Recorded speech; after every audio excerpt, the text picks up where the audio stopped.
Over these last few weeks, we've been witnessing a real deep and dangerous darkness that has emerged even in what we would consider to be the safest of places. Now, beautiful Nice, France, in downtown Dallas, and Orlando join Charleston and San Bernardino as places where the darkness of hate and violence has destroyed lives. St. Paul, in the letter to the Colossians, describes this as the work of the kingdom of darkness. Now, our politicians will tell us that this is not who we are, but it's certainly a part of who we are. Our world is partly under the influence of this darkness that causes us to do terrible things to each other. And for many people, this comes as no surprise. They've long been victims of the world's hate and violence. Ever since black folks arrived on the shores of this country, they've known this. The deaths of Alton Sterling and Philippe Castile are nothing new to them. And many women have known the kind of disrespect and degradation that comes with the darkness of our world. And unfortunately, so many children know this as well. This very week, the World Health Organization declared that violence against children is a global crisis. Now, I know that most of us here are not going to kill anybody, but that doesn't mean that our hearts and our minds are not infected to some degree by this same darkness. It's at work in every heart and home, in school and city and country and corporation, and it's certainly alive and well on social media. And it fills us with indifference or emptiness or fear. And wherever this darkness emerges, it leaves a barren landscape where only fear and hate can grow. Thank God we are people of the good news, because the good news is that while this darkness tried to crush and kill Jesus, it could not contain him. When he rose more powerful than darkness and death. And he comes to us with God's Spirit tonight to free us.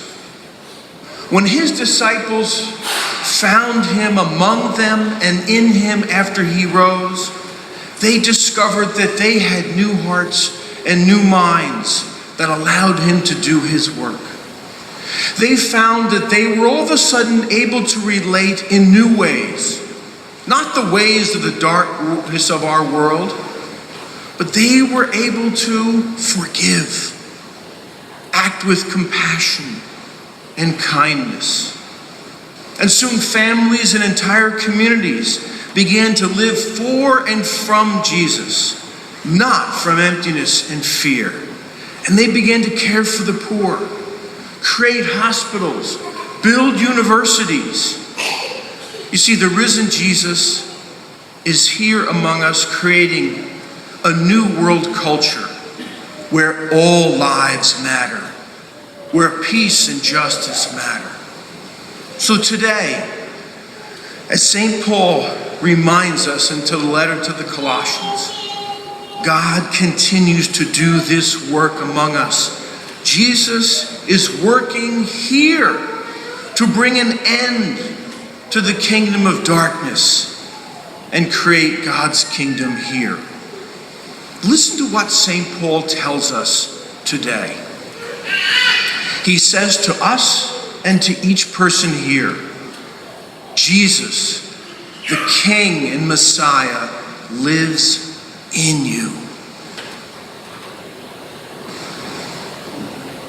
The Messiah, the risen one, lives in all of you and in us as a community. You see, we must come to know and feel this reality in our very bones so that it replaces the fear and hate and indifference that our world feeds us. So right now, close your eyes. Go ahead, close your eyes, and I want you to listen as the Lord reminds you, I am with you. I am in you. I want you to live from me and for me. And just notice how it feels in your body to realize this is true. Now open your eyes again. The Lord is in you, in us. You see, we are never alone. He is in us and with us. This means the peace and forgiveness of God is deep within us as a community. In each of you, the love and Spirit of God is in you and in me and in us. Now I know that those dark forces that live among us are still inside of us. And so each day, we have to choose to live under the influence of Jesus. Each day we have to choose to promote his presence of peace and justice against this world of darkness and violence.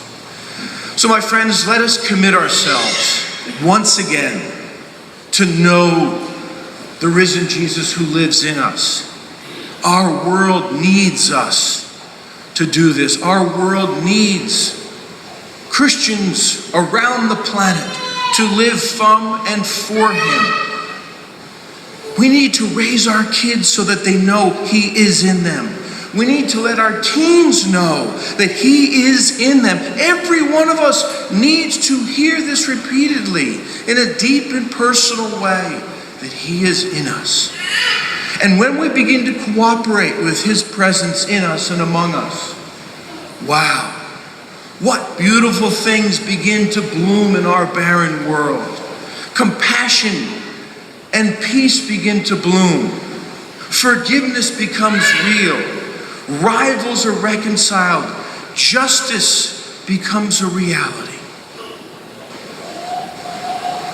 So listen once again as he tells you tonight, I am living in you. As we leave here tonight, I pray that we live lives worthy of his presence in and among us. Amen.